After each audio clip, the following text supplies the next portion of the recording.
So can you see my screen?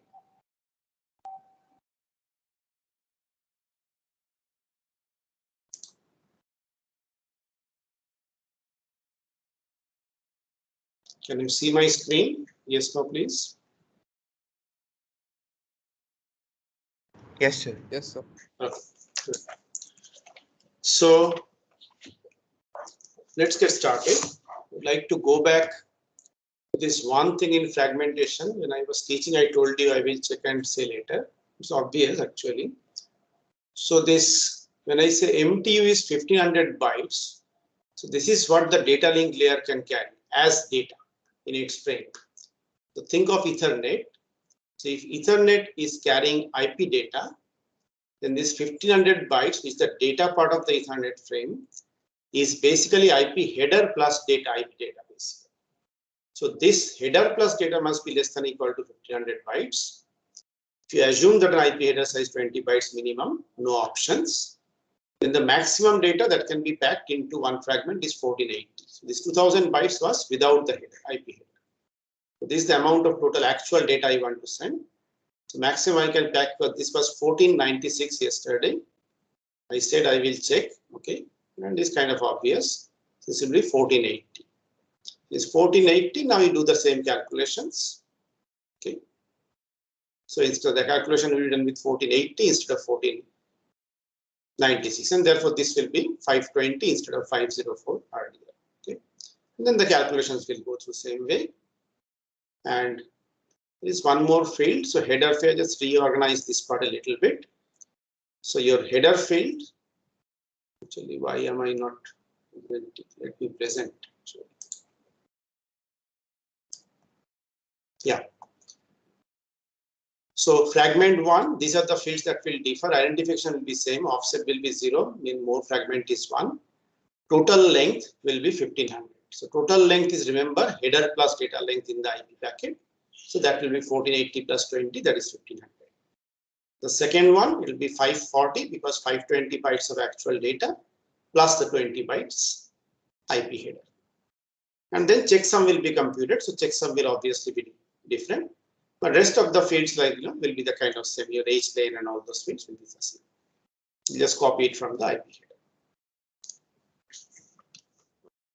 So that's one small thing.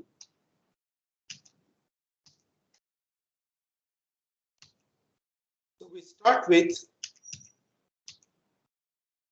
this last topic in IP for network address cancellation on NATing. So go back a little bit.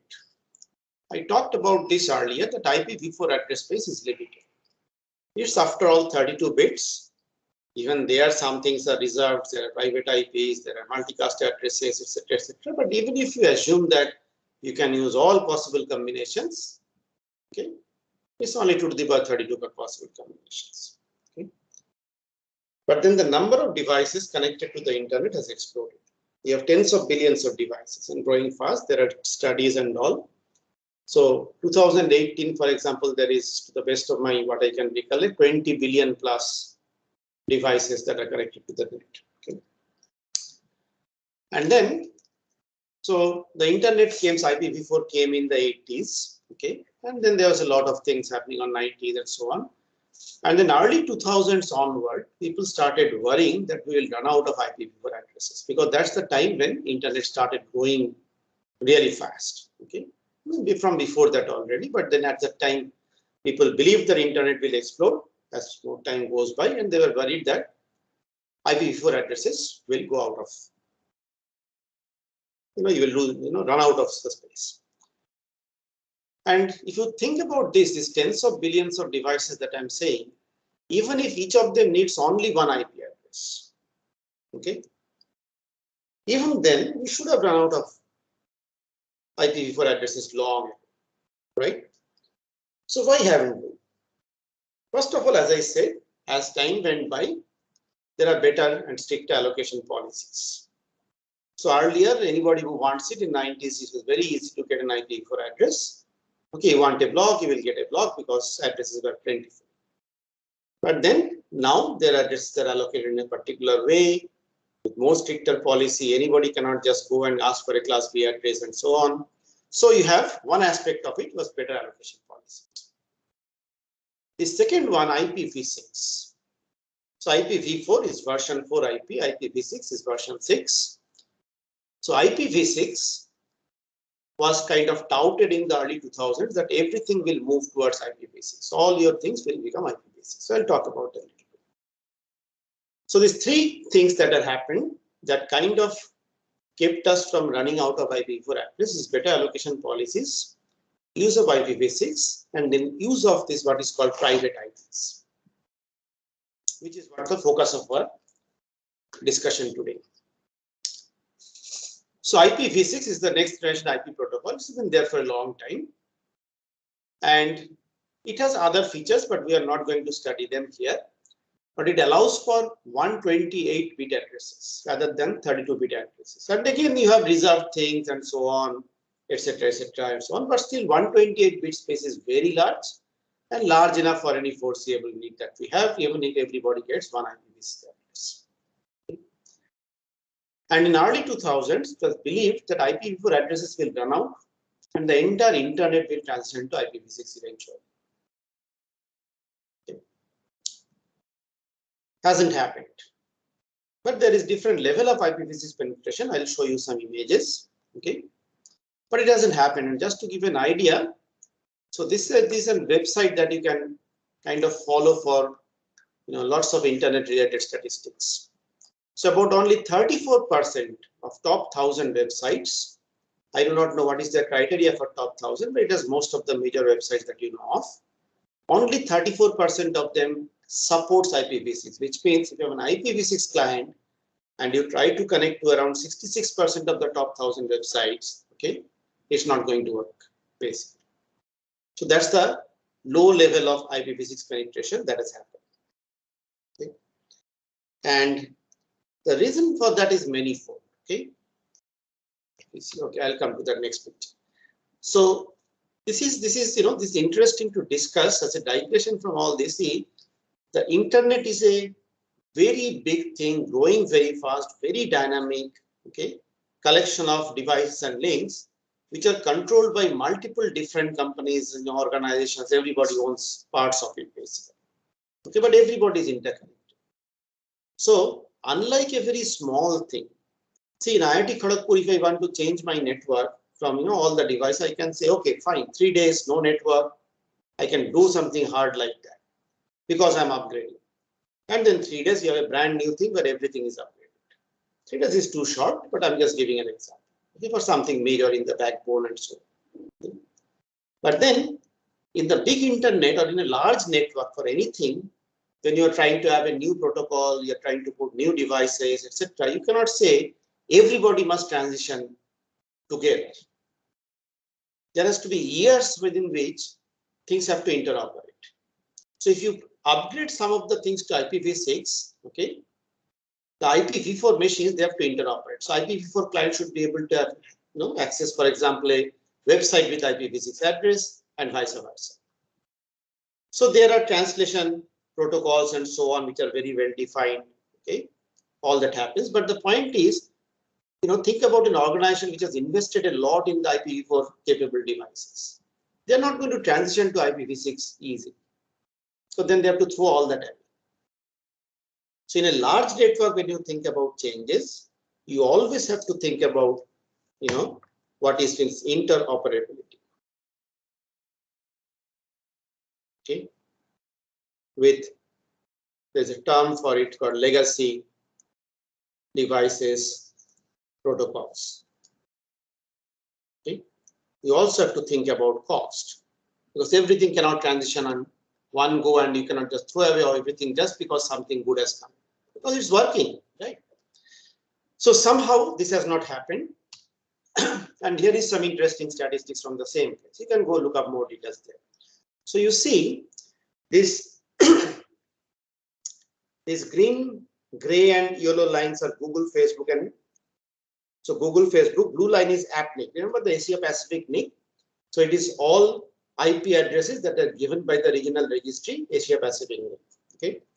Question is, what is the percentage of IPv6 traffic among the total traffic? that hits Google every day, that hits Facebook every day, that goes through Avni routers every day. Okay? And that percentage, as you see, is kind of the growth is also not very sharp basically. So it was around 15% around maybe in 2018 or so, but 2021 or so, it has only reached around a little more than 30% on the average. So the average is basically the yellow line is just about 30%. So IPv6 penetration is not very high and it's not really growing at that fast rate as people imagined it would grow in the early 2000s.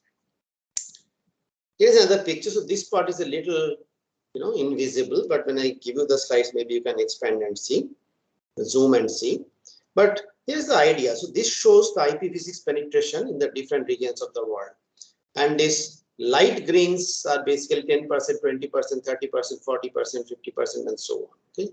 So lightest light is around 0%. So this is probably around 0%, 0 to 10% also. So see, most of it is light green, slight shades of green.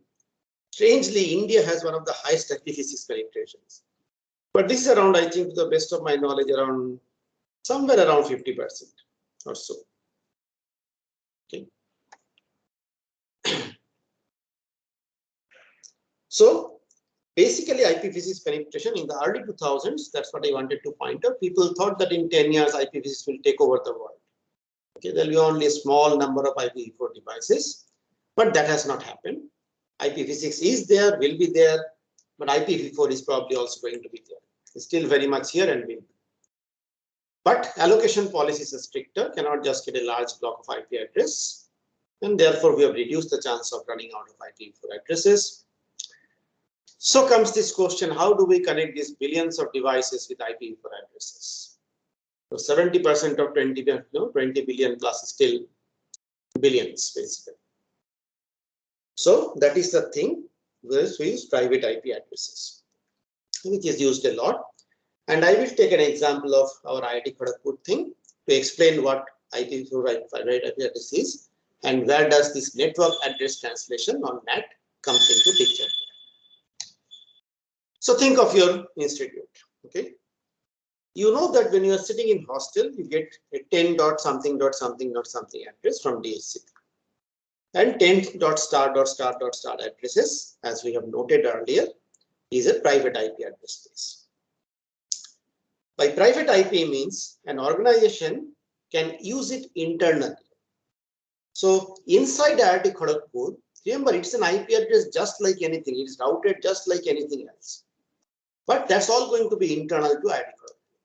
So inside I have lots of 10 dot addresses and they work just like the way we have discussed so far about IP routing, forwarding, everything. Okay. But they are private in the sense that the organization is not allowed to send a packet out externally, okay, with that address in it, which means no IP packet leaving or entering IIT Kharagpur, okay, has this as either the source address or the destination address in their IP header.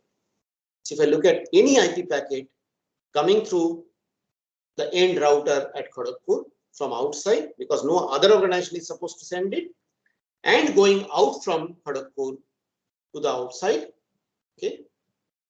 If I look at the source IP and destination IP, I should not see any private IP address. So 10 dot is one such space. I've shown you earlier, there are a couple of such spaces. Okay. So how does that happen? So this end network device is a generic term that I'm using. This can be many things, but think about what is called a NAT capable router. Okay. But nowadays there are many different names for it. So those of you who know proxies, okay, I don't think when you were in first year, we still had proxies basically. Okay. So earlier it used to be done by your proxy servers. Okay. It can be a router, there can be other nowadays called NGFW, UTM, there are different names for doing this. Okay. So, but then if it has NAT capability, what it does, it will replace, kind of look at every packet going in and coming out and replace this 10 dot address with a public IP. Okay. And this technique of replacing the private IPs with public IPs is called a network address translation. Okay. So we'll take an example, but I would like you to think with me or visualize this packet going. Because remember, ultimately, there is a source and there is a destination, one of them inside your IoT network, one of them outside your IoT network, somewhere else in the world. They are going to send packets. Somebody is going to modify their source IP, destination IP, etc., in the middle. We'll see what is exactly modified. But still, ultimately, the source sent to a destination should reach there, and then vice versa, response should also come back. Just think of that you are accessing the Google website from inside the IIT Kharagpur sitting in your hostel. So, take an example. Suppose your laptop in the hostel has the address this 10.40.30.5. Okay, and let us assume that we are considering TCP connections on for the time. We'll see can be extended very easily. And you want to connect to Google. So this is one of the addresses that turns up if you do NSLookup on Google. Okay, and this is that HTTPS port. This is called SSL port. So 142, 250, 189, 206, port 443.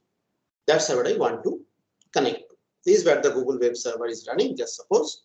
Okay, and I want to connect it from my laptop with IP address 10.40.30.5.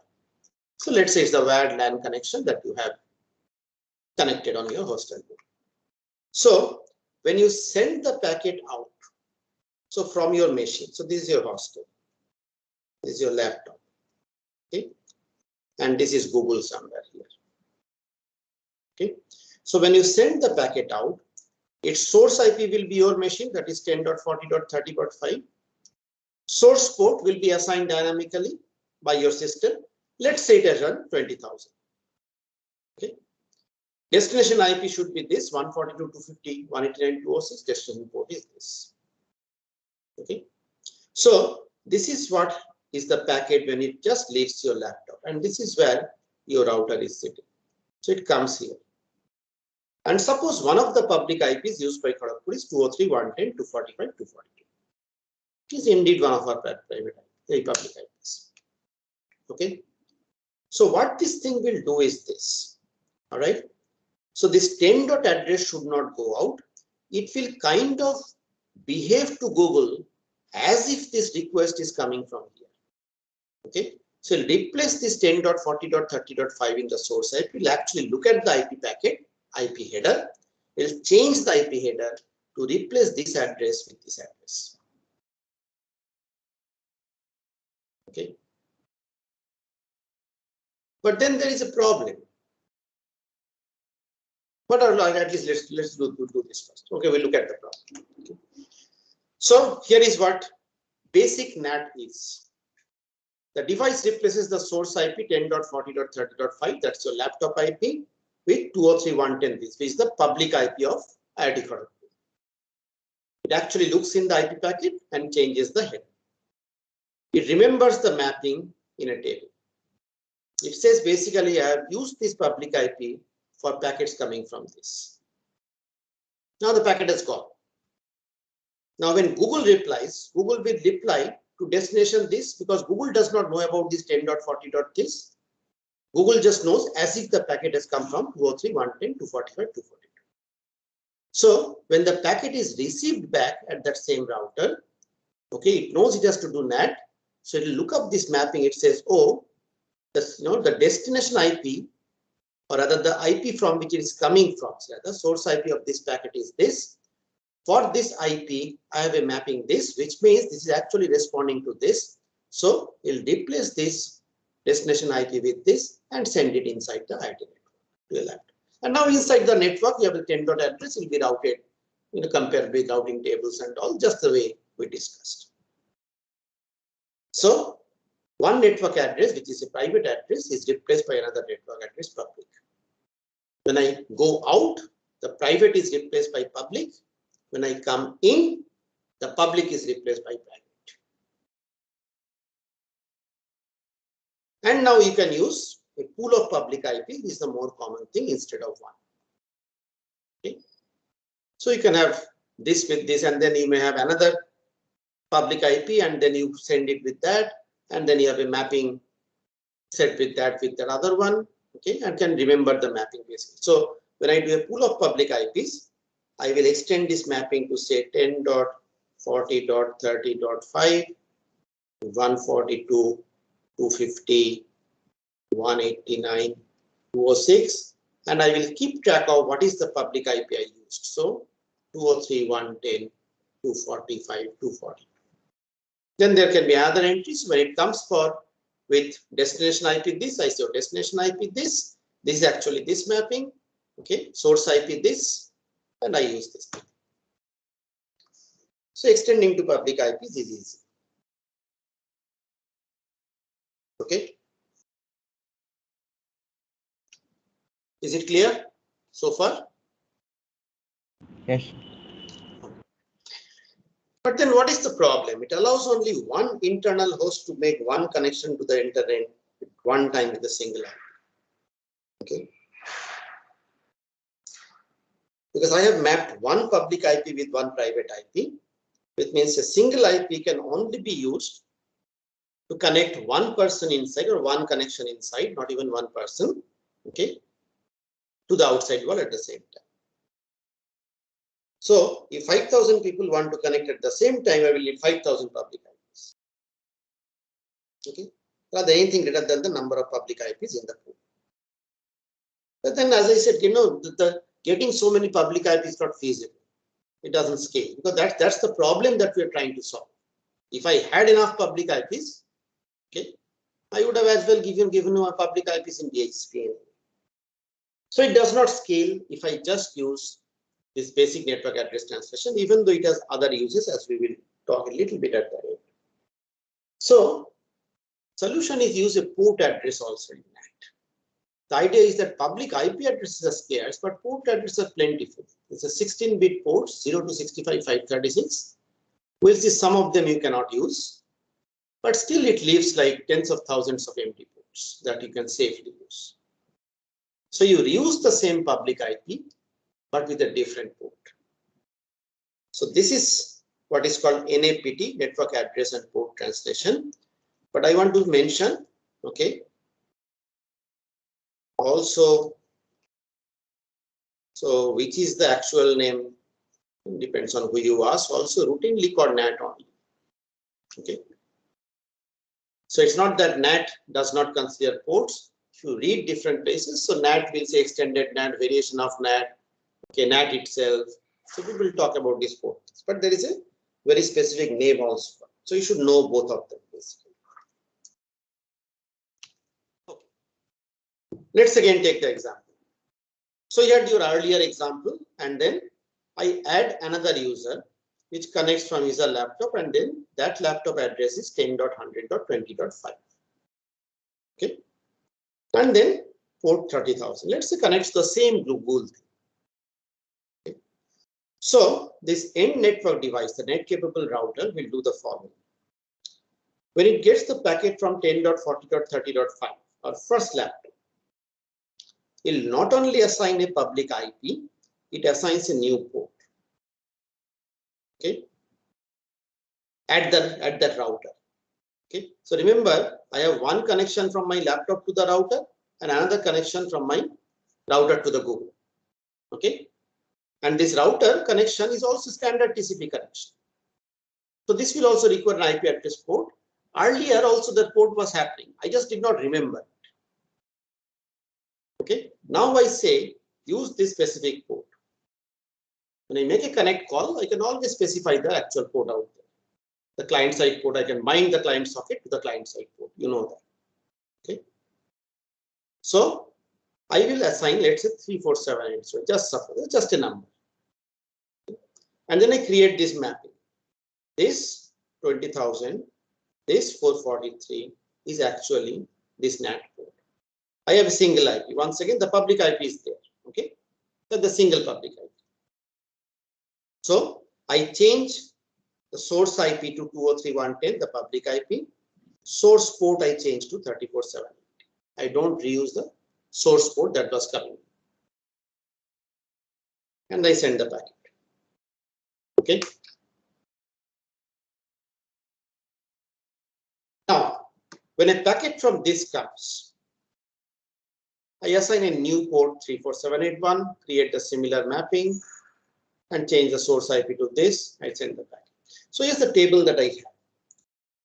A packet that came from internal IP 4035 with port 13, I have used the external IP, or rather not used. It has gone to the destination IP this port 443. I have assigned a NAT port 34780. Okay. Similarly, when the internal IP was this, port was 30,000, it has gone to the same thing, Google, same port, I have assigned 34781. And this all happening with the same public IP. Both of them has gone with the same public IP as source IP.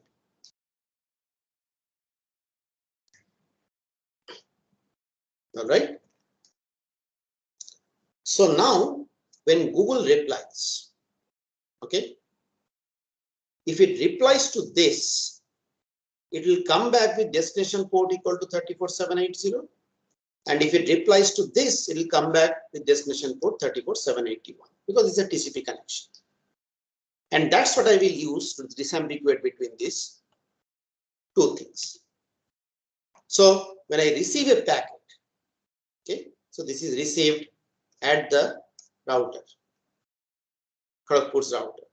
So source IP is Google's IP, source port is this, destination IP is the public IP I sent it with, destination port 34781. So I will look up which of the connections has gone to this destination, this port, okay, and then for that using the same destination IP, and for that with destination source port equal to 34781. I look up the table, I see it matches 1025. So this is a packet now that is incoming. I will change the destination IP from this public IP to 1025, change the destination port from 34781 to 30,000, send the packet to the internal host. So your laptops never see this NAT ports and the public IP. The external network does not see the 10-star addresses. And now this, so the next one I can assign 34782, the next one 34783, 34784. So using the same public IP 203.110.245.242, I can now support multiple internal to external connections and their responses. So this is what is called network address and port translation.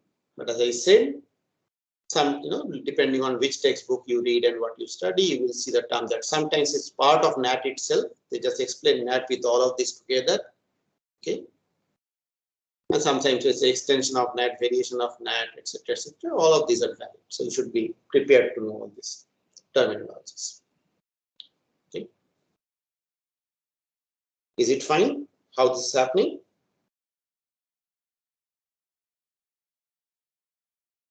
Yes, sir. Yeah. And note that this has gone to both these have gone to Google, but that's immaterial. It could have gone to something else. I still have the where it is coming from information in the packet that is coming in. So that's not an issue. Okay, now let's just last slide out here. So I've assumed only TCP connection. What if there are other protocol packets? We know that TCP and UDP, I can use the same ports. Okay, I have just used the destination IP, destination port, source IP, source port. Okay, but then I can open the TCP connection and the UDP connection from the same place to same place. Okay, so that's an easy thing. So typically this table that I showed you will contain another field called the protocol field, which says, okay, this connection TCP. So I will look at the protocol field also in the IP header. So it's TCP, TCP, then I match the IPs and the ports. Now, the other question is, what if two connections from the internal machine, like your two laptops, okay, two different laptops can accidentally use the same port? In our example, one laptop used a source port 30,000, the other used a source port 20,000. But accidentally, both of them may come with 30,000 to the router. Okay. And that's fine, because the final packet that is going out, the router is actually assigning its own port, the 34780, 34781, and so on. So the NAT port assigned will be different anyways, because the router knows a single device, what are the ports that is already used. So that's not a problem. And here is the interesting question, but how is this mapping table built? We have shown an example, and that's what happens usually, primarily by connections initiated from inside to outside. Okay. You can also add static mappings. In all these devices, you can actually, in the NAT devices, you can actually add manually mapping saying that this private IP should always be mapped to that public IP. I'm not going to use it for anything else. Okay. What is the use of this? So you see, you wanted to connect to Google outside. Just think with me. So your IP address port is not important. Because nobody, it's the only person who only entity which needs to know it is the router, of course, and Google, because Google has to respond back to you. And they both know because your IP address port, that 10.20. etc. thing, will be in the IP packet that they receive. So there is no problem of letting them, the people, the entities that you are communicating with, know your IP address and port.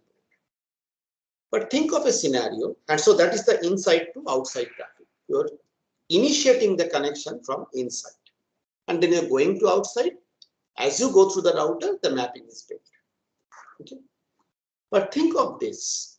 Suppose you want to run a web server inside and you want the world to connect to it. I'm having a conference and I want to set up the conference website. Okay.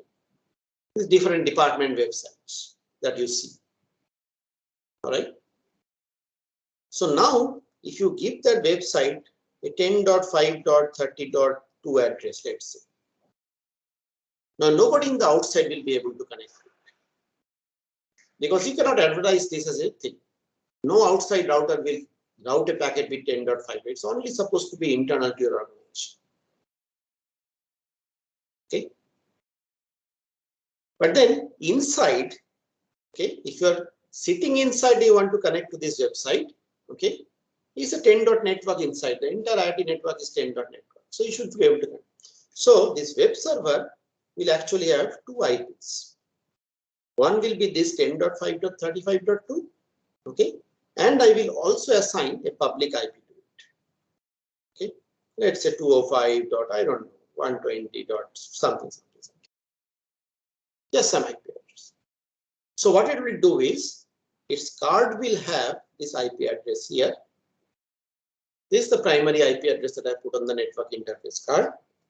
And in the NAT part, I will say this address 10.5.35.2, okay, and the port, HTTP port, let's say 443 HTTPS, is actually mapped to 205.120. something.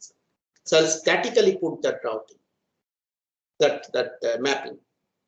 So if anybody from outside, I will advertise this as the public IP, the IP of my website, and a port. And then if anybody tries to connect to my website, they will try to connect to this IP and the port that I have advertised. They'll hit my net capable router. The router will look up the routing table and will find an entry saying, oh, this actually is this, mapped to this, and will send it internally to that correct website. But then that's something has to be set statically, because if the packet comes from here, I have no clue, if there is no mapping in my table, that where is this packet supposed to go. When it goes from inside to outside, the inside to outside packet carries the source IP as 10. something and so on. So I can create the map. So this is how all your standard websites that IoT operates works basically. You assign a public IP to each of them. You create a static mapping saying that this private IP is that public IP. So when the packet goes from inside to outside, the public IPs is changed accordingly, and those public IPs are not used by anybody else for anything else. Or IP address port combination is not used by the other. I will not say IP address. Whereas anything coming from that IP address port combination, the mapping is already statically there, looks up, knows this, that this particular IP address port, changes it the same. Once the mapping is there, the change is the same way as I've just explained. Is it clear?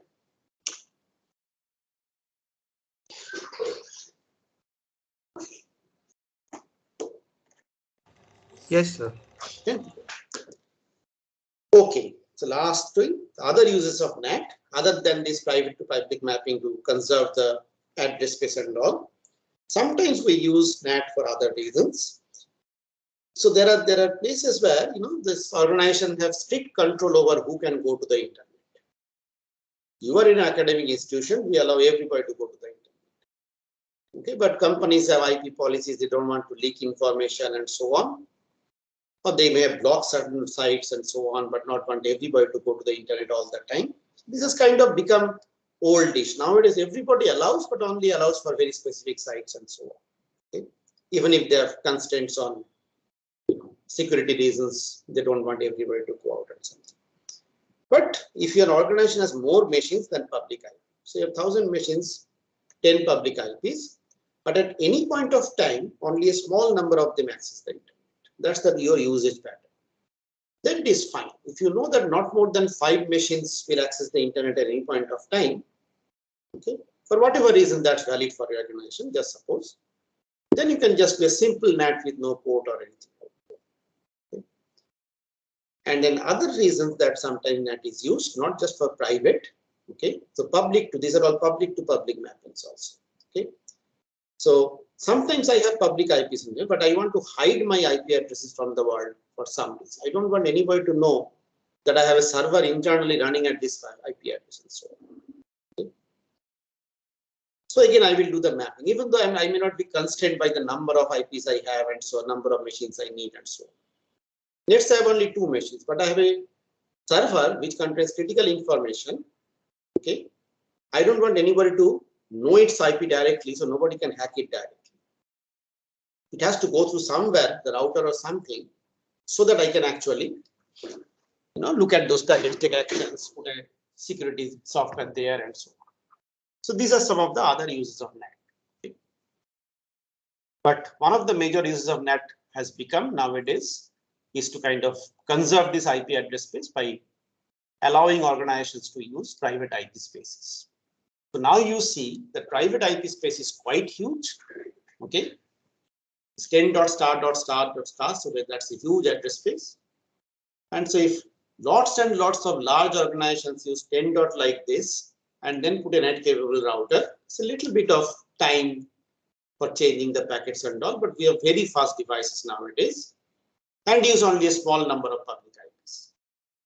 So that automatically means that I'm saving like so many public IPs, and therefore the IP space is conserved. Okay, so we'll end IP with that. So looked at the routing features of IP, work out, remember the headers, remember the basic process of how a routing table is built. So link with the distance vector, link state, the generic descriptions you have done earlier, kind of link it with when it actually happens in IP.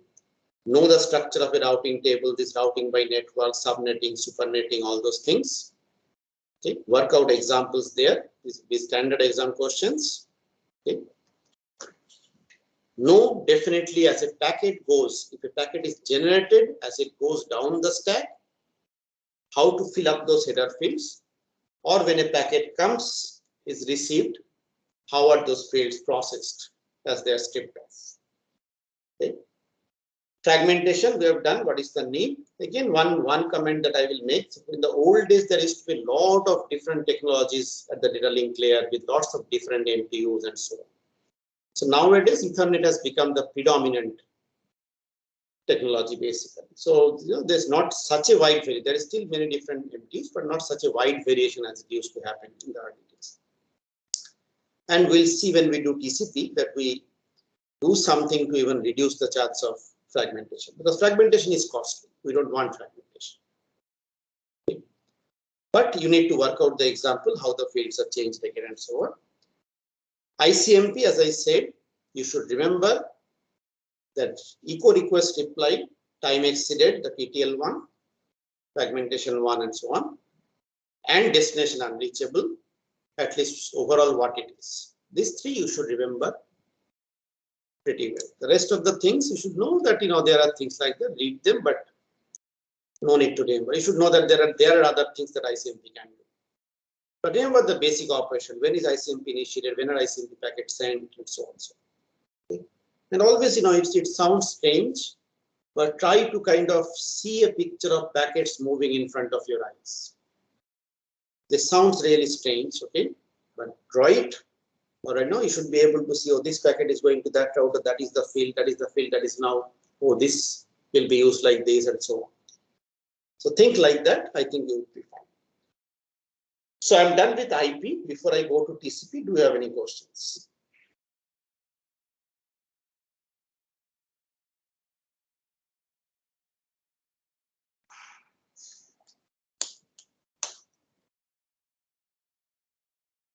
I'll put up the complete IP slides after class today. Most of it is there already till before fragmentation.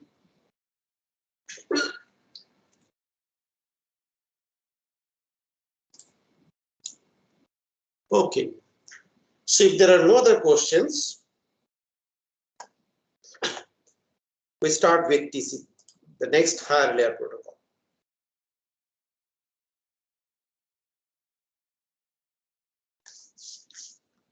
So it start with transport layer, and TCP being one predominant, we'll also do UDP. So what are the functions at the transport layer? What are the possible functions? The primary function is this. Okay.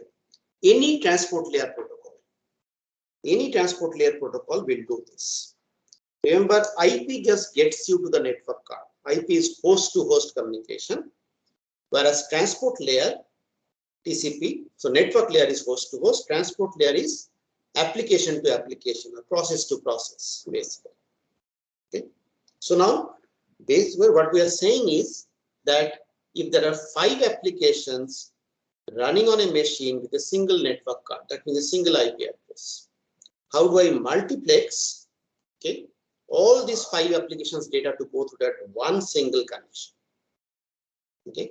And when on the receiver side, when that one single connection gets me the data of all these 5 applications, how do I demultiplex it so that the correct data goes to the correct application? So this is kind of the functionality for any transport layer protocol. Okay. Then depending on what the protocol is, you may have other things. So you will establish and maintain end to end. So this is only for connection oriented.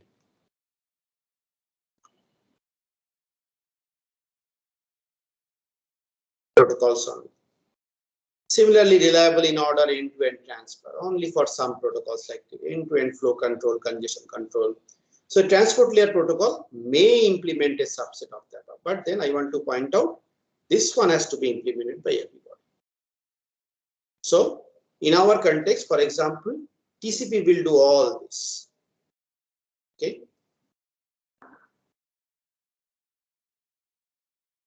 Whereas UDP does only this. It does not establish a connection. It does not guarantee reliability. It does not provide end-to-end flow control, no congestion control, nothing. But you can still run 5 different UDP applications on the same machine. So it does give you end-to-end multiplexing, demultiplexing. Okay. So lowest level end-to-end protocol, of course, is a header generated by sender is interpreted only by the destination. This is the standard layering that we've talked about. Okay. So I say these routers view transport header as part of payload data. Okay. So your TCP header plus TCP data, that goes as data in IP, and then IP puts its own header. So this IP header plus TCP header plus TCP header, the entire thing goes as data in Ethernet. Then Ethernet puts its own header and so on, as you have seen in layering. Okay. But we'll see things get a little bit muddled out here. Okay. So this very clean layering concept kind of gets a little bit messy in some places. We'll see. So we start with TCP. It's an end-to-end reliable in-order transfer. Okay. We have already seen that when we did this socket programming in the lab. It's a connection-oriented protocol. So what is a connection-oriented protocol? It's a protocol that will have an explicit connection establishment and termination phase. That's the definition of a connection-oriented protocol. Okay. Note that connection-oriented does not mean all packets go through same path. Okay, that's not the definition of connection oriented. Because TCP will use IP. The TCP data will actually be carried in IP packets. And we know the IP packets, your first IP packet may go through one route, and then before the second IP packet goes, the route may change. Because the underlying routing protocol may have changed the routing table at some intermediate route. So the next packet may go through the data. It is still going to go to the destination. Unreliable, it will best effort, but even if it goes, it may follow a different path. So connection oriented does not mean every packet goes to the same path. It just means that before the packets are sent, there's an explicit connection establishment phase. Before I send packet, I do something to say connection is established. And at the end, there is an explicit connection tear down phase. Okay. It's stream oriented. We have discussed this in lab also. The TCP interprets data as a stream of bytes with no boundaries. It does not interpret as 2 integers, 3 characters, 5 followed by 2 floats, nothing like that. It just sees a stream of bytes. It's your responsibility at the application layer to make sense out of it. So if you have packed 2 integers and then 2 characters, you, the application, knows it. TCP does not care. It just is 4 plus 4 plus 1 plus 1, 10 bytes. 2 integers, 4 plus 4, 2 characters, 1 plus 1. Okay. So you'll see this as if in the connection you are sending a stream of bytes, but then the actual transfer, because obviously you cannot send the entire stream of bytes in one go. It may not even come in one go. The application gives it at different times, like when you make those send calls in the socket. Okay, so it'll break up into packets of arbitrary size.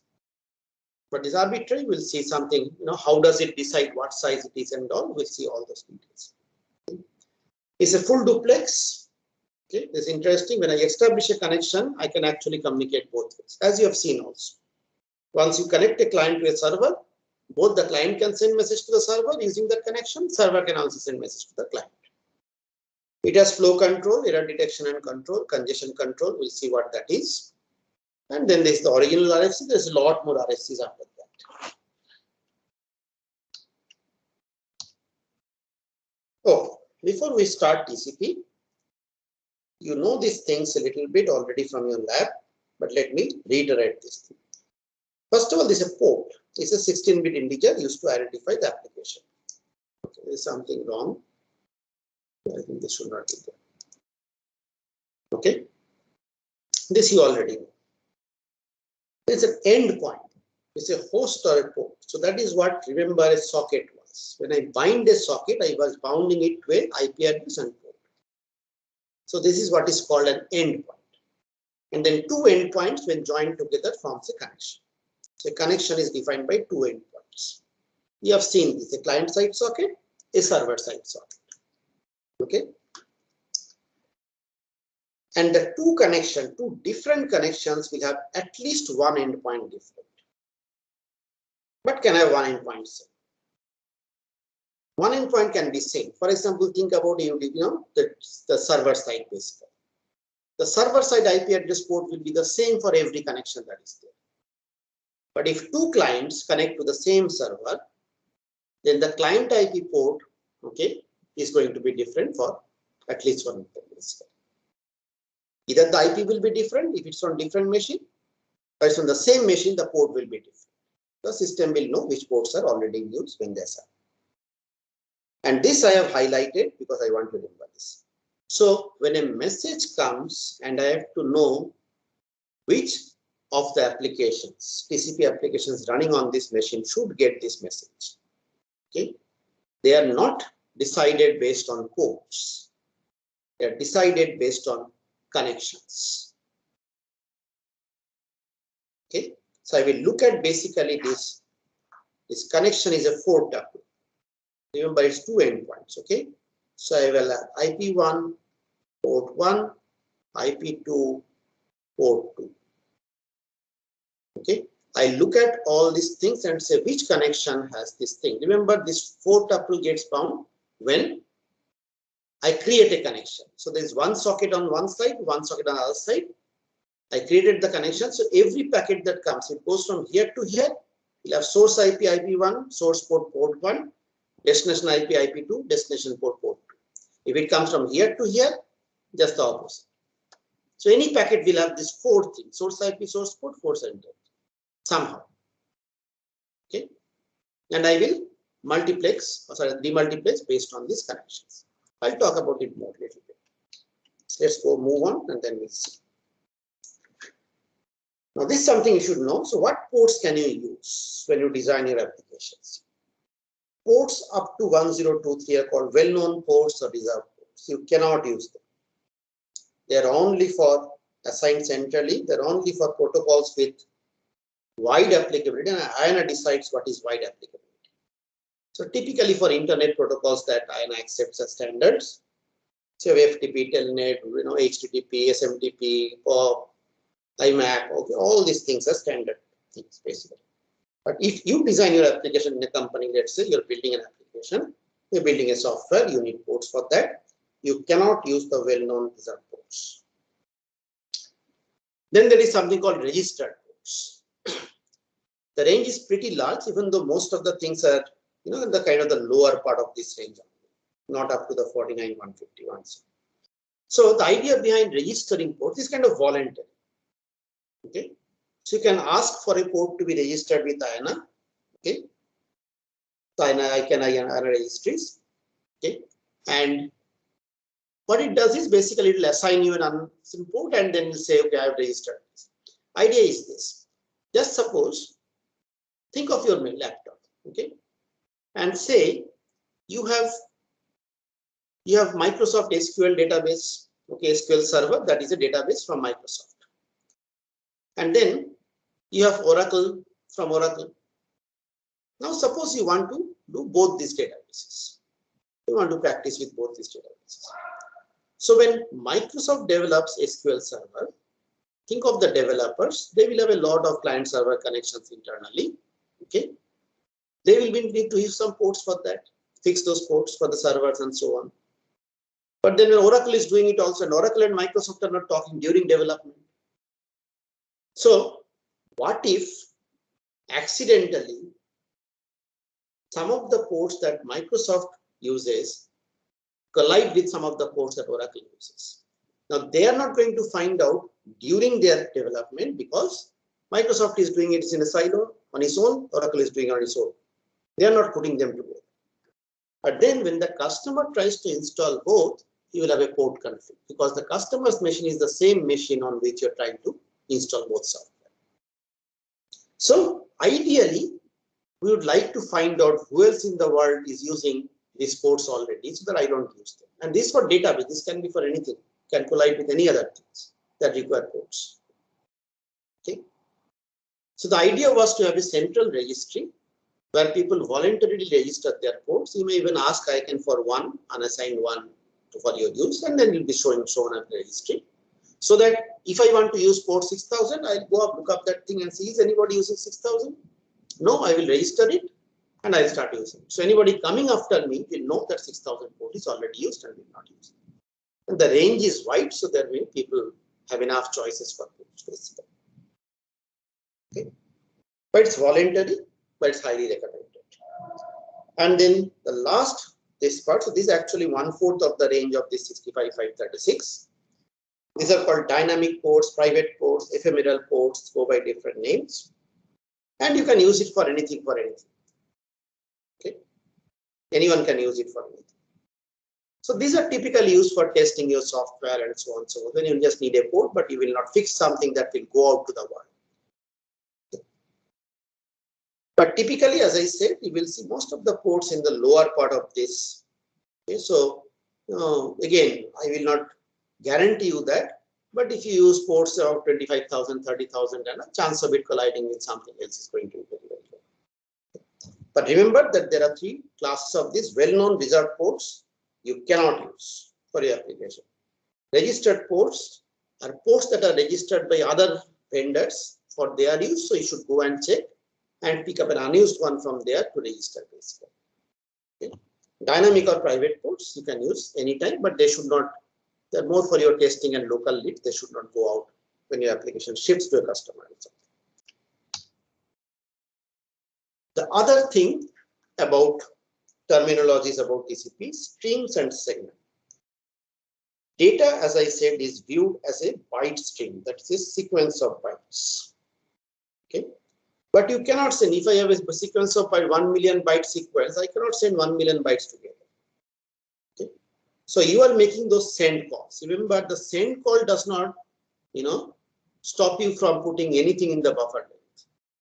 Even though beyond a certain point it will fail because your internal buffer is going to be smaller, but still.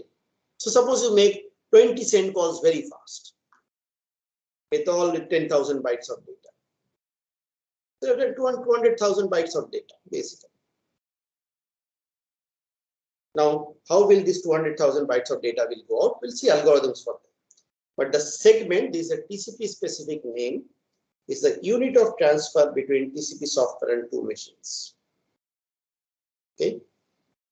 The stream of bytes. So just like in Ethernet, we talked about frames. In the IP layer, we talked about packets.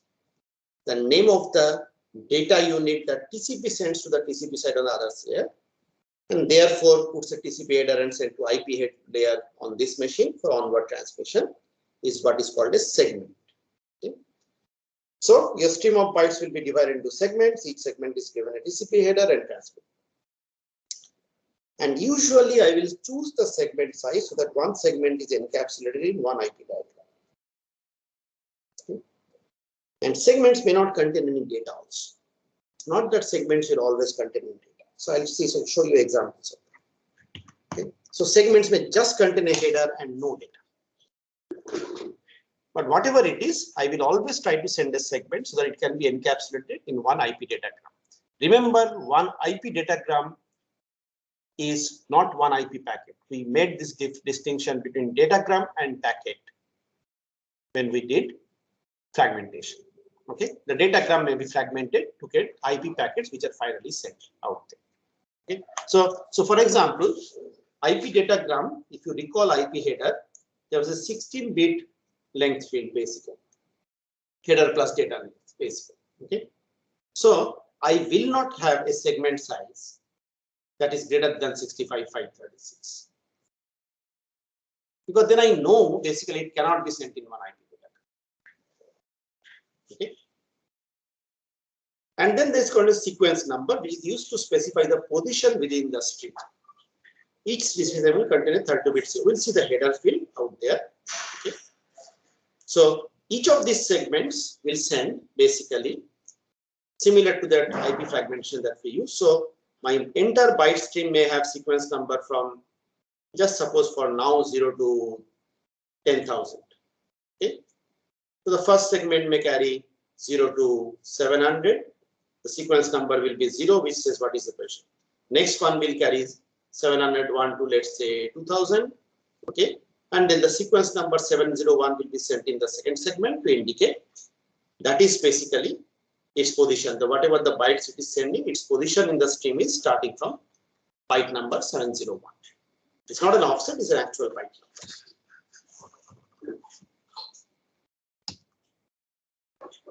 So these are terminologies that you should remember, but these are extremely important to know. Okay. So there is this thing called MSS. We routinely refer to MSS. Okay. So as you go up, Ethernet is simple. IP becomes more complicated because it does more functionalities. TCP is even more complicated. So again, I want you to kind of, not leave it till the end of the 2 days before the exam. Then you will be in serious trouble. Okay? Because, depending on what form we have the exam in, I'm definitely going to ask you to kind of explain certain things to me, not descriptive things, but whether you understood the packet processing and so on, or some of the design issues. Okay, so what is the maximum segment size? It says what is the maximum size of a segment excluding header. So MSS is excluding header. Okay, so what should it be ideal? Ideally, it should be, so remember this, you have a TCP layer, you have IP, you have Ethernet. Okay. So I give you a TCP segment. Let me draw it here. So this is my TCP segment. TCP will put a TCP header with it. Okay. then this entire thing will be given to IP. IP will now take this and put in, sorry, let's write it here only, an IP header. Okay.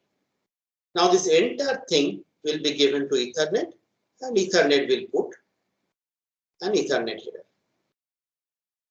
Okay. So this part, if I don't want any fragmentation to happen, this part must be less than the MTU, less than equal to the MTU. Okay, so let's say 1500 bytes. All right. So then this minus the size of the IP header minus the size of the TCP header is the maximum data that I can put in. Okay. So ideally it should be the minimum MTU of any link from the source to destination. But once again, we have seen minimum MTU is hard to find out. Ideally, okay, I'm not saying that we will be able to do this. Minus TCP header size minus IP header size. Because then I know that no fragmentation will happen. Fragmentation is costly, okay? So I don't want it to happen. But then it's hard to know minimum MTU of links end to end. Okay? In some cases, if I know my network, I know that if all the links are Ethernet, it's going to be 1500 bytes. But if you're sending things out on the internet, it's hard to know what is the minimum MTU exactly. So when you use TCP, if nothing is mentioned, the default maximum segment size is going to be pretty low, 536. Why? Because it's a requirement by specification that if any network is to carry IP data, it must have an MTU of 576 or higher. That's specification. Okay. So you cannot say that I'm an IP network carrying IP data and have a link with MTU less than 576. Okay. So 576 minus size of minimum size of IP header is 20. Minimum size of TCP header is also, we'll see, is 20. So that is where this 536 comes in. So I can definitely pack 536 bytes of data in a TCP segment, data only without header, and be guaranteed that whichever IP network, whatever links it passes through, there is not going to be any fragmentation. Now this is pretty low. So as I said, suppose I know all my links are Ethernet links, then it can be 1500 bytes. Okay. So 1500 minus TCP header minus IP header basically. That can be the size of the TCP data, the MSS, maximum size of TCP data. Okay. So we'll see that there is an option during connection establishment. You can negotiate with the other end to say, this is the MSS that we are going to use. Sender and the receiver must agree on what the MSS size is. Okay. So during the connection establishment, you can change it once. If you don't specify anything, then TCP software will by default use MSS equal to 536. If you specify during connection establishment, you can do it only once. After the connection is established, you cannot change it. Okay. You can put it to any value, up to you basically. Is this clear so far? It's a lot of information. You need to go back and study them and kind of churn it in your head. Is it okay so far? Yes, no, please. Yes, sir. Okay. So then start looking at the TCP header. So you have the source port and destination port. This we already know what these things are. You have a sequence number. So this is what I said. Okay. This is the number in the byte stream where the first byte of this segment will start from. Okay. You have an acknowledgement number. We'll see what it is. Okay. And we have lots of other things. We'll see what these things are slowly. Okay. So let's. But before you look at the fields, okay, you should know one thing. See, if you think about an IP header, so you were sending, just think with me, you are sending a packet from some machine A to some destination machine B. And everything in the IP header, okay, all the fields related to this transfer from A to B in this one direction transfer on. all the values that you put in IP, range, length, data fields, source IP, destination IP, all those things were for the transfer from A to B. There was nothing in this IP header that relates to transfer from B to A. So there is each packet was sent independently. That packet would have come independently. There is no connection. But TCP is a full duplex connection, which means with the same connection once I establish, irrespective of whether A connected to B first or B connected to A first, data can flow from either A to B or B to A. Think about your client servers in the lab. Client and server, we say whose IP is known and who connects first, basically. Who is waiting, who connects first. It could have been very well done. But irrespective of who initiated the connection, made that connect call, once the connection is there, both the client can send to server, server can send to client. Okay. And in TCP, what we'll see is that for each way transfer, say from A to B, some header field will be used for that contain information about this forward direction transfer, information on what is going from A to B. And some of the header fields in that same TCP segment that is going from A to B, some of the header fields will carry some information about some data being flowing from B to A in the reverse direction. So this kind of a little bit different. Okay, when you read the fields, header fields, you should try to kind of get this in your head. Okay, we'll explain more. Okay. Standard example, you've already seen, talked about acknowledgements and that in the lab and so on. Okay, so when I send a packet from, let's say, machine A to B, the sequence number field here, the source port, destination port will be for A to B transfer. A's port will be source port, B's port will be destination port. The sequence number will be for, in the byte stream being transferred from A to B, what is the first byte of this segment, where does it fall?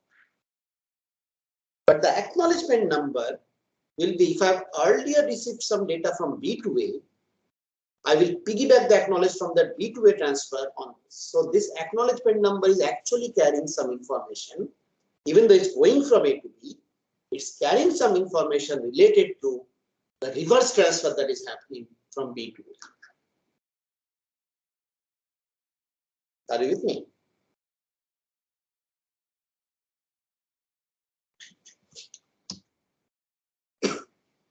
Is it clear?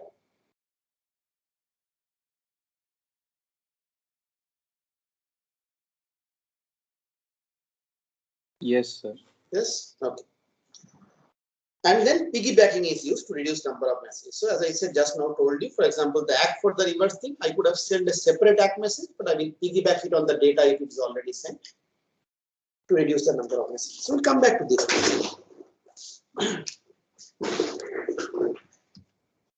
Okay, so let's look at the header fields. Source port, destination port identifies sending and receiving applications. We have already seen that. Sequence number is the byte number of the first byte in this segment, the data stream. But this is another interesting thing about TCP. So suppose you will eventually send, just suppose 10,000 bytes of data. Okay. So when I say 10,000 bytes of data, typically so far we have used the byte numbers are 0 to 9999. Everything that we have done, we have started with 0. Maybe sometimes we have started with 1 and say 1 to 10,000. But TCPs in the string, the identifying byte number of the first byte need not be 0 or 1. We'll see it can be anything. It can be randomly chosen. I'll discuss a little bit the need for that later on. Okay, but right now identify that if the first byte, if I look at these bytes, basically the first byte need not be 0 or 1. It can be, for example, 2, 3, 4, 8. Can be anything, random. Okay, so it's 2, 3, 4, 8. Then this will be 1, 2, 3, 4, 7. Right?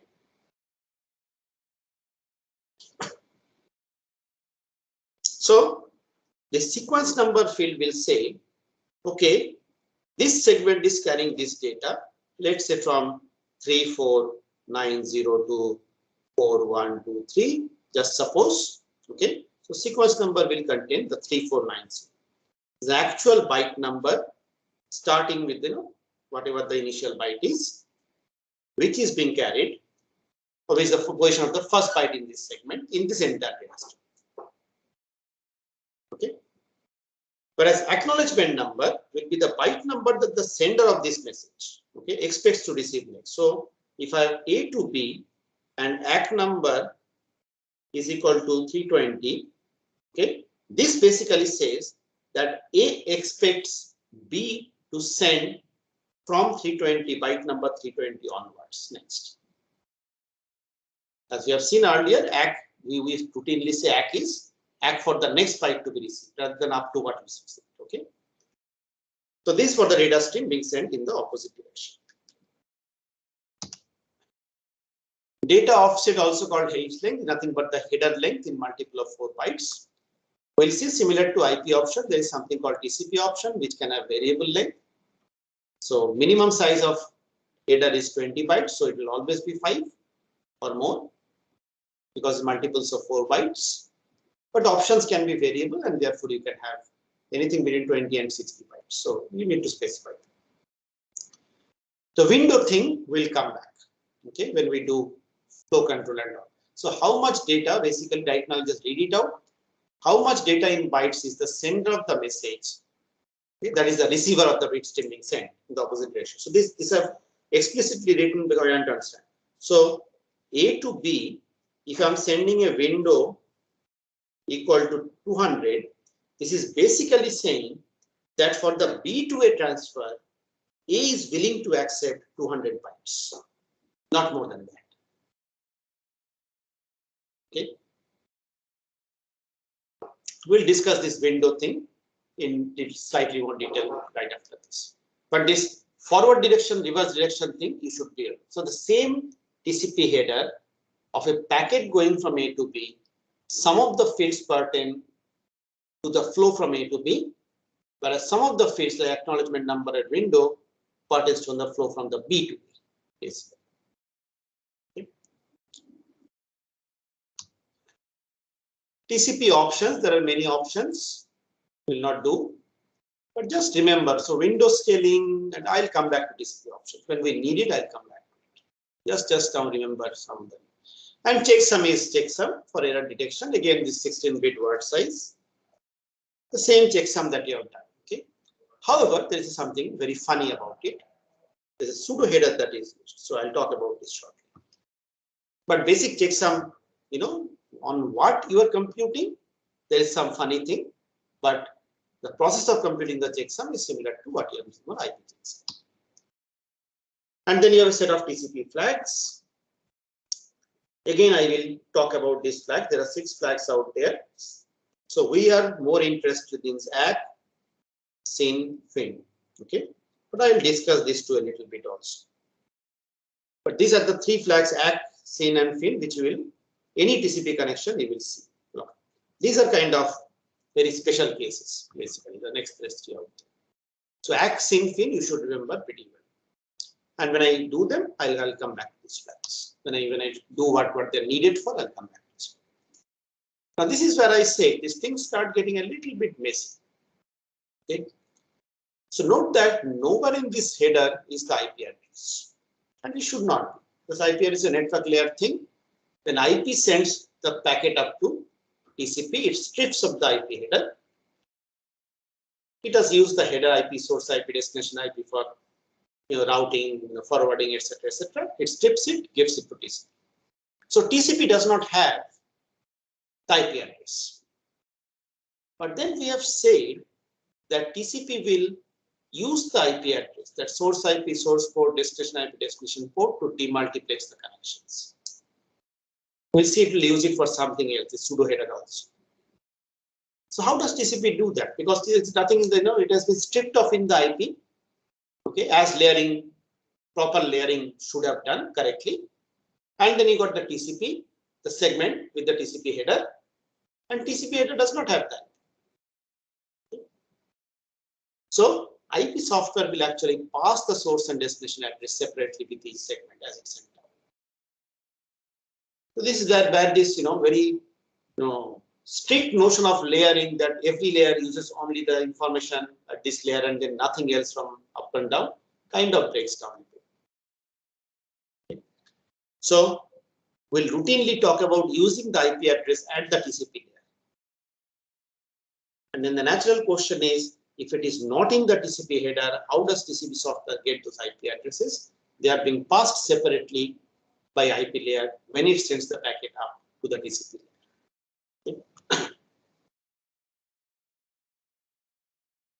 Okay, so this funny business about computing the TCP checksum. So it prepends a pseudo header. So what it does is this. So you have your TCP header, then TCP data. Okay, what it does, it adds a pseudo header. Let's see why it is funny. Okay, I'll see what the form of that pseudo header is. Okay, then it computes the checksum plus some pad bits to make it a multiple of 16, because you need 16-bit words for checksum computation. Then it computes the checksum on this entire thing. Pseudo header plus TCP header plus TCP data. Okay, and then it puts it in the checksum field in the header. But then when it transmits, it does not transmit this pseudo header. It's not transmitted. It transmits only the thing. So the question is, why compute it? Receiver will do the same thing. Will get the packet, it create the pseudo header, put the pseudo header in front of this, compute the entire checksum, compare it with the checksum field in the TCP segment, TCP header. If it matches, the packet is fine. Everything here is fine. If it does not match, something is wrong, either in the header in this or in the pseudo header. So the question is, if I don't transmit the pseudo header, I transmit actually only the TCP header and TCP data, why use it to compute the checksum? And you will probably see this if you see the format of the pseudo header. You see again, I have IP addresses here. Okay, and this one is now coming from top basically. Okay, so if you think about your application, you had a socket, you gave this thing, you bound the socket to something, etc., etc. So the IP address port is already available with the TCP layer. Somebody has to tell you the IP, and the IP has to pass through TCP to get to IP. So when a packet is being sent, TCP will create this TCP segment and everything with header and everything, give it to IP, tell IP what the destination IP address is and the source IP address is.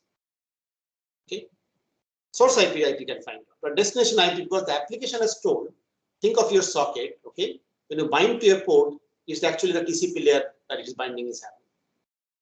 Okay, because port is a TCP layer entity, and when you send something in through that socket, once you establish a connection, after you connect, you send something through that connection, the TCP will create segments out of it, put the TCP header, do something, give it to IP, the TCP header plus TCP segment, and the destination IP separately, because the IP is not there in the TCP header. Okay.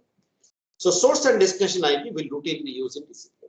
So this is the thing: source IP, destination IP, a set of zeros, 8 zeros. And this protocol is, what is the protocol being used? So this is always going to be TCP, the 6, and the TCP length, which is the header plus data length, basically. Length of the TCP header plus TCP data. But not including the pseudo header and pads. Okay. Later on, after we go some more steps, I'll ask you to how to compute this. It's easy, but it's a good way to kind of know basically whether you know the headers and not. How we do this. So why do we put this? Well, it was kind of an extra check. Remember, right now routers have become quite good. Okay. Even then, bad routing happens, but this is kind of old days, and the internet was not that stable. Okay. So this routing So basically what I'm checking is not whether come to the proper place in terms of ports and all. I am also checking kind of an additional check, has it come to the proper IP? Okay. Has it come for the proper protocol? Has the length been not altered somehow? So I'll check with the TCP length here and the TCP length there and see what is happening. So it's kind of an extra check, okay, to see whether the packet has been routed properly with the proper protocol, because IP will just pass it to the protocol. Okay. So whether all these fields are kind of there or not, and it's there from the beginning, so it is kind of scaled. If you say that, sir, why will the routers not send it to the correct IP? IP left should have dropped it if it is not the correct destination IP. So destination has to be correct. Okay. TCP length has to be correct. Otherwise, if I just do the checksum on the TCP itself, it fails. Just the header and tail. Yes, you are right, but this is an additional check that is being put, which has been there in TCP from the beginning, and it has kind of continued this. So it's a little bit extra computation, but then it gives you an additional level of check whether it has been routed properly, the length is proper, and so on. But the funny thing, as I said, it's computed, it's used for computing the checksum, but it's not transmitted. Okay. The other side will see the packet, again know the source IP, destination IP, IP layer will pass it up, TCP. So you put the source IP, destination IP 0, protocol equal to TCP, the TCP length as advertised by the TCP header. Okay. And then put the TCP header and the TCP segment, compute a checksum of the entire thing, compare it with the checksum field in the TCP header.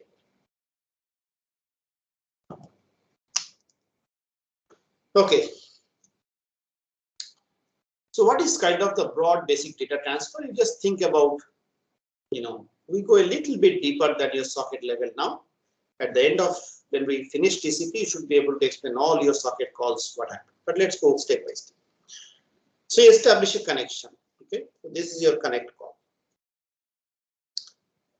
As I said, all transmission involve TCP segments. So your application generates data. So this is your send call. Okay. When you make the send call, as we have said, TCP does not send it out immediately necessarily. So send call, the data gets to the send buffer. It's possible that you make 4 send calls, they all accumulate in the send buffer. TCP has its own algorithm for picking things up from send buffer, which we'll do later on. Then TCP software will form segments from the data in the send buffer. They can be of different size, formed at different times. This is what I said, that just because you send something, you made one send call with 1000 bytes, doesn't mean each segment that goes out will be of 1000 bytes. They can be smaller, or TCP can wait for 2 of those thousands to come, merge them together to get a 2000, whatever. Basically. Then the TCP header is added.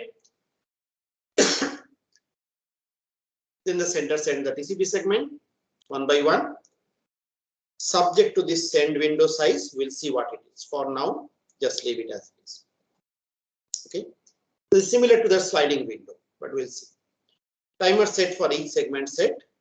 Sender waits for it. It's a reliable protocol. Only way to do reliability, as you have done in your lab, is to set a timer for the packet, see whether it comes back on.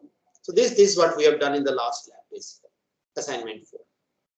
If timeout, retransmit. If ACK receipt, change the window and transmit. But this is more complex than this. So this is very high level description of this, basically.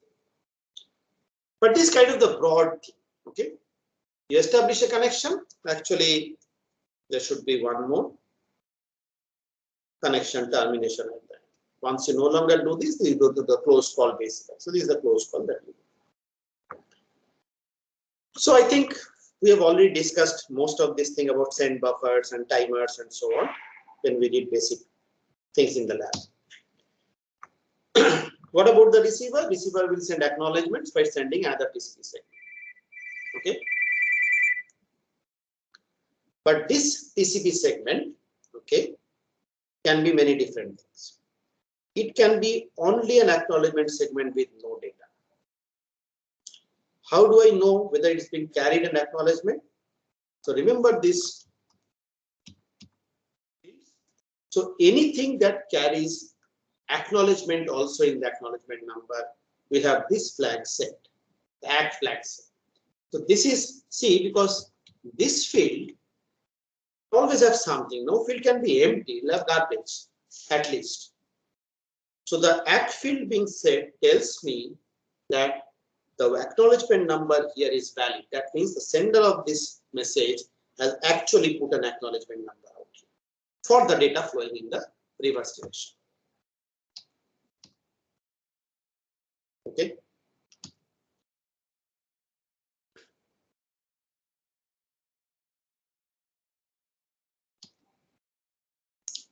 Okay.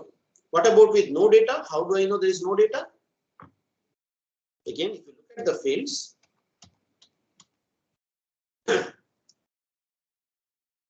okay, I'll come to that later. I'll come to that later because I need something else for this. Remember this. I need one more thing for this later. Okay.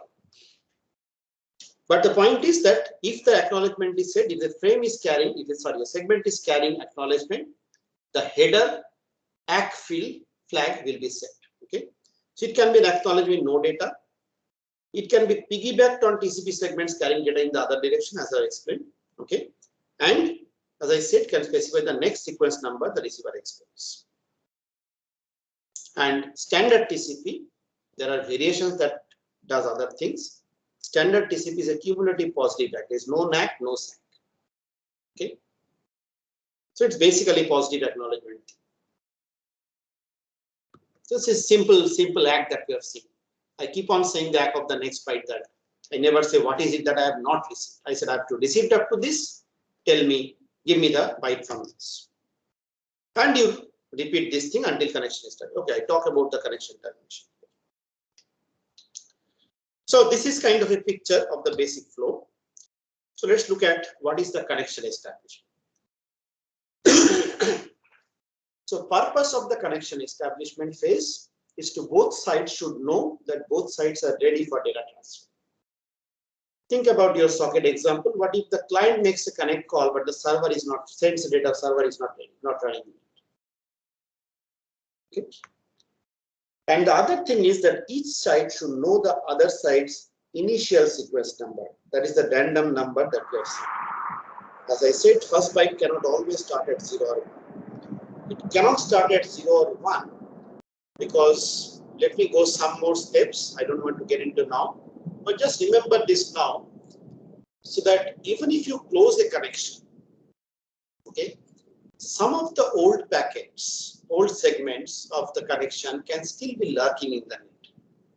So think that you sent a segment, it was delayed a lot. Okay, it's somehow. So then you send, the timer ran out, so you send another segment. And the receiver received it fine, the acknowledgement was sent. So everything is fine, you are done, you close the connection. But that delayed thing was not locked, it was still lurking. And if it reaches the receiver now, if you have opened another connection, okay, with a predictable 0 sequence number, okay, then that packet may be mistaken for something in this packet, basically. This is good, there's a chance, higher chance. Choosing it randomly reduces that chance. It's also, I will add this, it also prevents, I would not say prevents, but makes it more difficult to make security attacks on that. We are not doing security at all, but just remember that. ISNs are usually chosen randomly.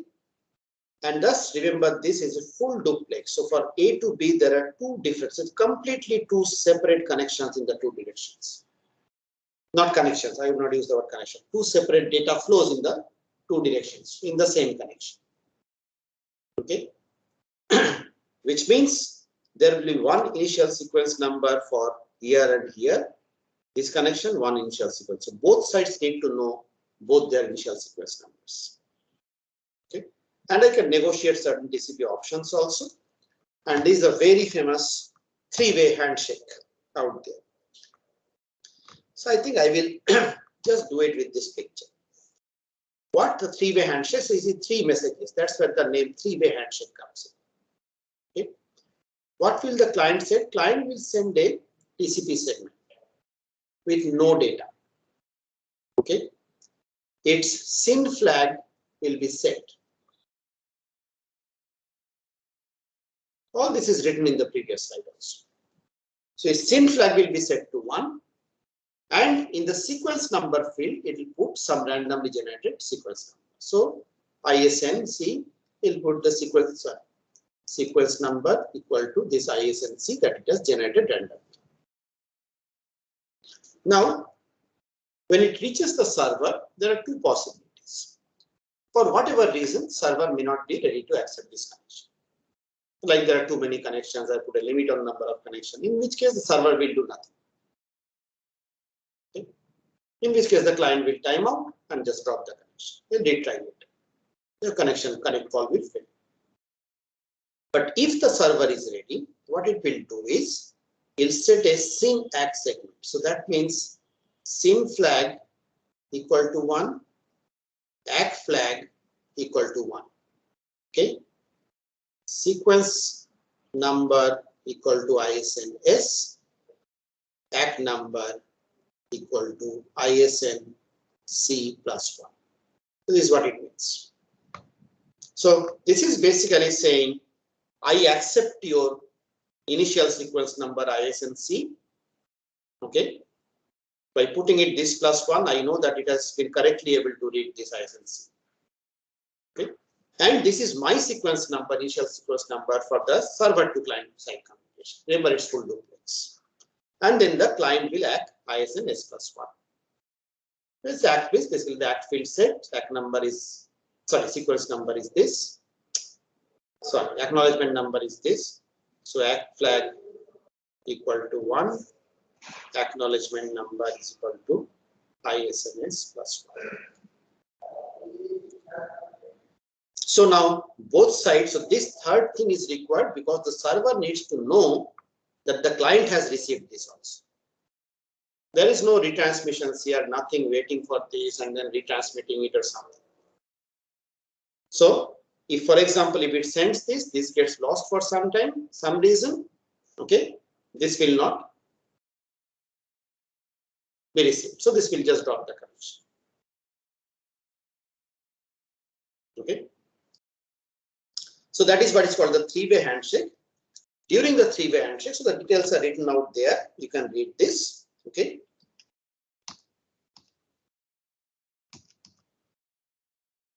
You can also negotiate some options. Okay. So options that we are interested in basically is can negotiate. You don't need to know the format. MSS here. So when you send this, remember you're sending a TCP segment, the complete header, okay, with no data. Okay. So you can put a TCP option, which is the maximum segment size option, propose an option. If the server accepts it, you send that back. And there's a specific format there. So all you need to know is that you can negotiate the maximum segment size here.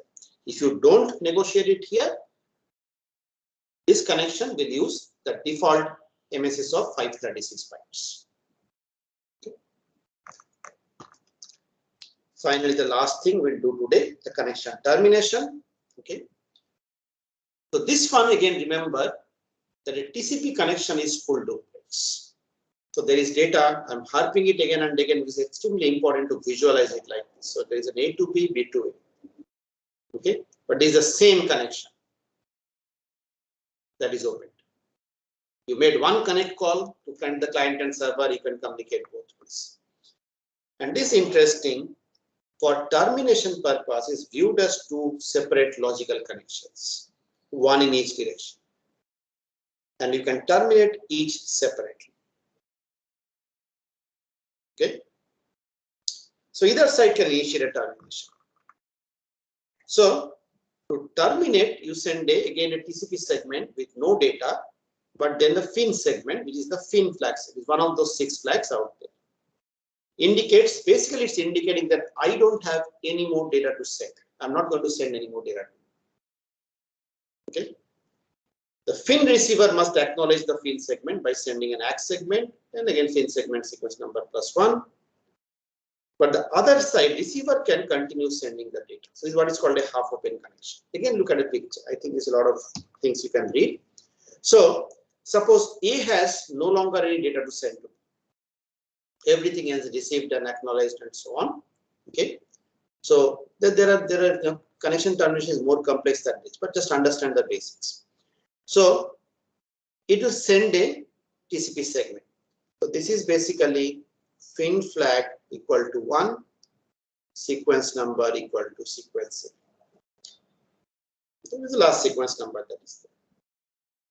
B is ready to terminate the connection. Will send an ACK, which is basically ACK flag equal to 1 and ACK number equal to sequence A +1. So it's ACKing this FIN segment. This is called a FIN segment. This is called an ACK segment.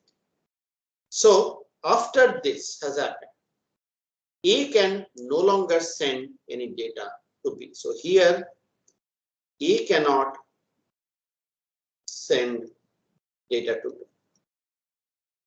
Your send calls will start failing.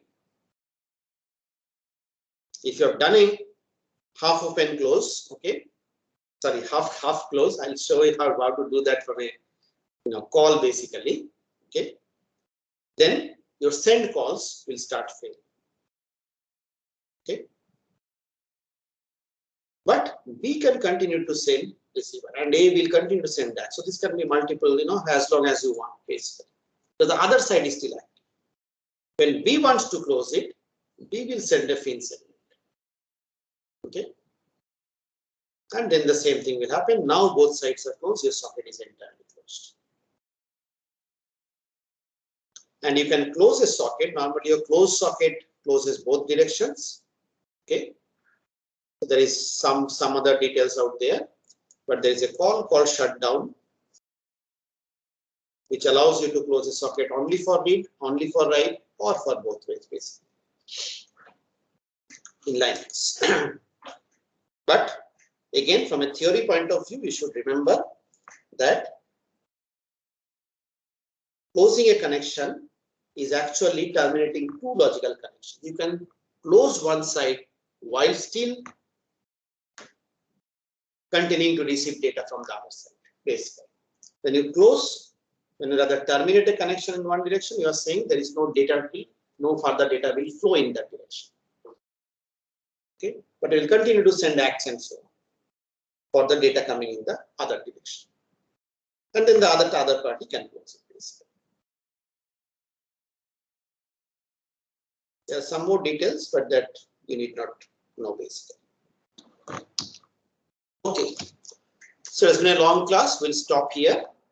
So we have looked at basic TCP properties. We have looked at the TCP header fields. So far, we have explained source port, destination port, sequence number, acknowledgement number, and the three flags, ACK, SYN, and FIN. Okay, the window is not explained so far. That we'll do next when we do TCP flow control. Okay. We have looked at TCP options, saying that there are options. Again, one of those options we'll look at when we do flow control. And you should remember the other option, that MSS. That you can set that MSS. There's a default maximum segment size, and you can set the MSS during connection establishment by using one of the TCP options. Don't need to know the format or anything. Okay, just that it can be done. Otherwise, the default MSS of 536 will be used. You should remember the number 536. Okay, for a theory point of view. And remember this basic notion of data stream and segments. And this very important thing that you're viewing the data transfer through a connection, it's actually two different directions of data transfer. Then we have done connection establishment, the standard three-way handshake. Okay. And we have done the basic two-way handshake for closing one side of the termination. So total four-way handshake to close both sides basically. Okay. So we'll stop here today. We'll start with flow control and other things, and then we'll continue next Monday. I'll put up the slides up to this point, along with the IP slides by today first half definitely. Okay, so if you have any questions, you can ask.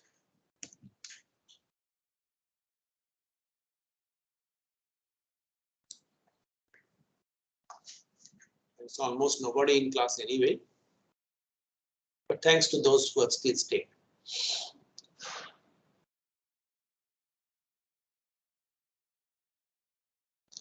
Okay, so if you don't have any questions, the class is dismissed, you can leave.